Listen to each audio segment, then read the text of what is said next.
former world champion fighting someone who's 4-3 and coming off 1 or 2 losses in a row? Oh, hell no.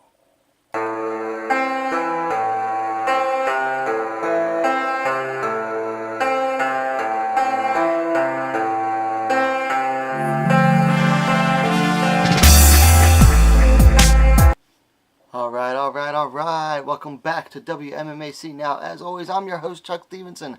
Guys, long time no see. Sorry about that. I've been missing out on a lot of stuff.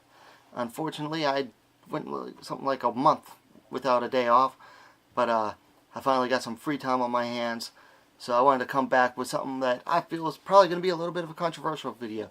I wanted to talk about just how bad the matchmaking is in Japanese mixed martial arts. And this is something that I feel has been going on for a long time, and I'm going to back it up with some matchmaking for a long time. And I'm going to provide plenty of evidence to back up why I feel that, JMMA matchmaking is the worst, especially when it comes to the women. It's full of what I like to call can crushing. Now, before I get into this, here's a disclaimer. I'm not saying that some of these fighters, especially the ones that get matched up badly, are cans. I'm saying that the matches are made basically so that the outcome is all but predetermined, so that the fighter that the Japanese matchmakers want to trump up are basically just going out there and crushing a can. It's as easy as stomping your foot on an aluminum can. Alright, first I want to start off with this past weekend's Rizin event. Two of these matchups were just so egregious that I'm going to start off with them. Okay, first off, I want to start off with Kana Asakura, who went into her fight. She was 12-1, coming off a big win over Reina Kubota and winning the Rizin Super Atomweight World Championship. She's coming in at 12-1, and she took on Melissa Karagiannis from King of the Cage, and Karagiannis was 3-3 and coming off of a loss. Now, you have your champion, your tournament champion, big star right now, or they're trying to make her into a big star. So what do? Do they give her even a decent fighter with a winning record? No. They give her someone with an absolute 500 record and who's just coming off the loss of the King of the Cage title. So they give her someone coming off a loss. Why did they do this? It's pretty obvious. They wanted Kana to win, and they didn't want to give her too hard of a fight. And you know what? That one almost forgivable because Asakura is still 18, but I think she's already proven that she's better than fighting someone who's 3-3. Now, Karagiannis is not a bad fighter. The fight went to a decision. The next fight, I feel, is just so egregious. It's ridiculous. And it was the fight that I opened up this video with, and that's former Invicta FC world champion atomweight Ayaka Hamasaki coming into this fight at 14-2 against Alyssa Garcia, who's coming into this fight at 3-4, coming off a 2-loss streak. Now, Hamasaki has never lost a fight at atomweight. Her only 2 losses are up a division in strawweight. Now, some guys are going to say, well, come on, Chuck, she's coming off a loss, she just got knocked out last year, and she hadn't fought since then. Well, you know what? Then give her someone who's maybe a little easier, give her a warm-up fight. Don't give her someone with a losing record, okay? And that's not to, downgrade Alyssa Garcia, because she gave Hamasaki a hell of a fight. If anything, I think Garcia might have exposed that Hamasaki's time at the top of the atomweight rankings is done. But that doesn't change the fact that this was an absolute garbage matchmaking. They gave Hamasaki a fight that they pretty much knew she was going to win. They wanted to give her as easy a fight as possible.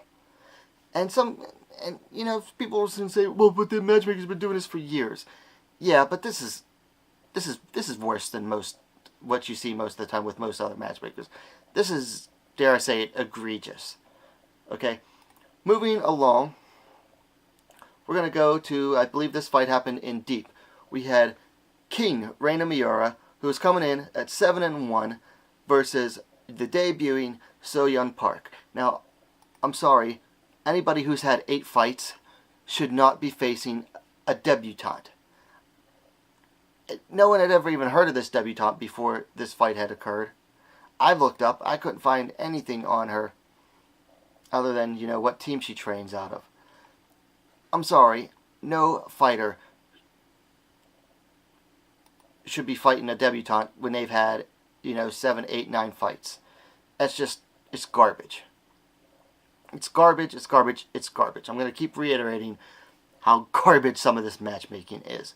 Of course, predictably, King Reno won. Now, I'm going to move on to one of the victim fighters of JMMA matchmaking, John Eun Park from Korea.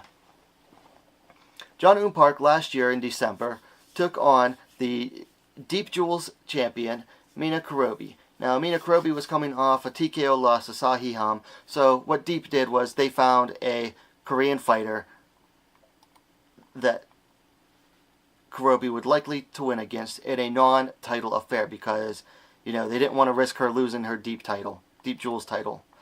So what they did was they brought in John Eun Park, who is a promising prospect out of Korea. She was 3-1 coming into this fight against Mina Kurobi, who was 10-3. And Kurobi won the fight. Now, is that enough for Deep? No. They're bringing Park again. She's going to be 3-1 this time. And next month, in Deep, she's going to face Emi Tomomatsu, who's 13-12. So that's 25-fight veteran taking on a 7-fight veteran. That's over 3 times the experience. Now, I think Park has a good chance against Tomomatsu, but that doesn't make it any less bad, okay? Fighting someone with 3 times your experience is just ridiculous.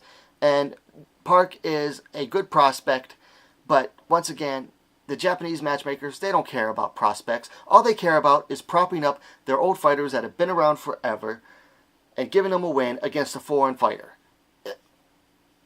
It's xenophobia, really, is in this case. But it's xenophobia attached to all-around bad matchmaking. Now, I'm going to talk about probably there's a few of them actually, one of the Japanese queens of can crushing, Satoko Shinashi. Now, Shinashi is currently 37-3-2. Now, she took a break from MMA in 2008. She retired. And at the time, she had a record of 28 wins, 2 losses, and 2 draws. And she didn't come back until 6 years later in 2014. Now, since her comeback in 2014, she has had 9 fights, and her opponents all have a combined record of 7-8, including several rematches. I think she had 2 rematches against the fighters that she had faced since that comeback. And several of her fights were against underage fighters, minors. Shinashi right now, she's like 41, 42, and here she is, she's fighting teenagers. Let me see if I can bring up some of the records of some of these fighters real quick here. Just give me a sec.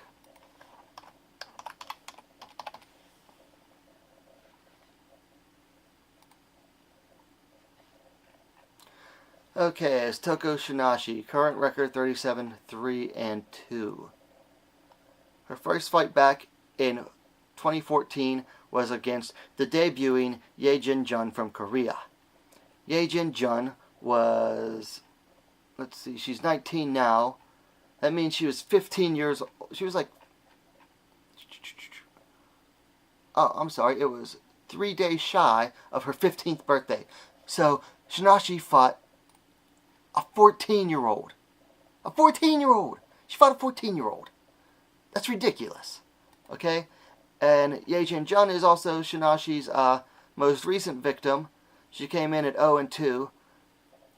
Just a couple weeks, just like, little over a week ago. And fought Shinashi again. This time, I think she put up Minute 15. Oh, she lasted about 3 minutes longer than she did the first time. Yeah, I'm sorry. That's just pathetic on Shinashi's part. I, I don't know why she even takes these fights. She should be embarrassed to take these fights. Really, Shinashi should. And Jun wasn't even her first teenager.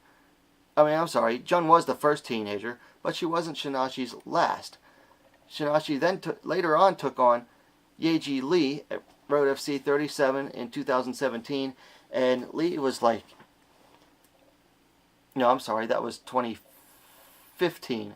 She took on Yeji Lee at Road FC 24, and Lee was 15 at the time. Now, Lee got revenge last March at Road FC 37 and beat Shinashi by unanimous decision. So good on Yeji Lee fighting back against the rampant can-crushing Queen Satoko Shinashi. Moving on, I want to move up to another one who, and you know that you're a can-crusher when as soon as you step up in the levels of competition, you do pretty darn terrible. Rin Nakai, 135, 125. Well, she was 135 after she left. She got the boot from the UFC. She moved down to 125. Rin Nakai released from UFC with a 16-2-1 record.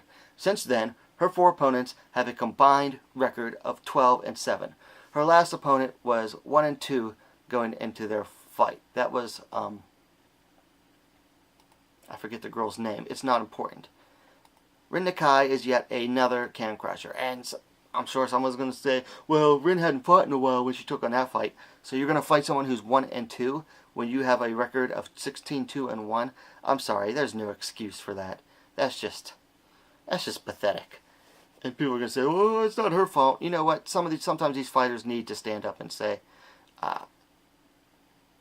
hey, give me a fight worth fighting. You know? Rin Nakai, another one of Japan's queens of can crushing. And so, for my last example I want to give, I want to go back to another victim of Japan's horrible matchmaking. Sahi Ham, the current Road FC Atomweight champion. Now, I know what you're thinking. If you haven't followed her career or followed the sport as long as I have, how is someone who's a current champ a victim of can crushing? Well, you got to look at her record going all the way back to the beginning. 2000 and I believe it was 2007, 2008, Sahi Ham made her pro MMA debut. Now, she had a little bit of a kickboxing career before that, but she made her pro MMA debut against then deep champion, the 17-4 knockout machine, Hisei Watanabe. Now, Ham actually won that in a huge upset. She won by unanimous decision. But guess what? That only made things worse for her in the eyes of Deep. Because let's go on to through some of the other fights. Her second fight was against the 12-4 Miku Matsumoto. Matsumoto is one of those fighters who, if you followed WMMA for a long, long time, she was being touted as a potential greatest of all time until she retired early. So, second fight, she went from the 17-4 champion to the 12-4 vet Miku Matsumoto. And after she beat Ham, Matsumoto got to fight Hisei Watanabe for the belt and won. Okay, but going back to Ham, her fifth fight was against the 19-1 Yuka Tsuji. Yuka Tsuji is definitely one of the unheralded all-time greats of women's mixed martial arts. And I say she's unheralded because, well, she never fought outside of Japan, and it was a while ago, so she rarely ever gets mentioned. And then, moving on to number 4 here on my list, her Sahi Ham's 7th fight was against the, at the time, 14-0, undefeated, and arguably my still greatest of all time women's mixed martial arts fighter, Megumi Fujii. So, within her first 7 fights, Sahi faced a murderer's row of the Japanese mixed martial arts scene. Now, why did they do that? Maybe it's because they saw the future greatness in her? Possibly. Were they just pissed off because she beat their current champ in a non-title fight in her pro debut? Probably. I'm going to leave that up to you. You know, speculations abound. I'm not a huge speculator myself, but so I'm going to leave it up to you. So, guys, I think I provided enough evidence of why JMMA matchmaking is the worst. I could have included a lot more, but I wanted to keep this video a little short. So let me know what you think. Let me know your opinions of Japanese matchmaking in the comments down below. If you like this video, give it a thumbs up. And what are you waiting for? Subscribe to WMMA Scene now, the fastest growing women's mixed martial arts platform on YouTube.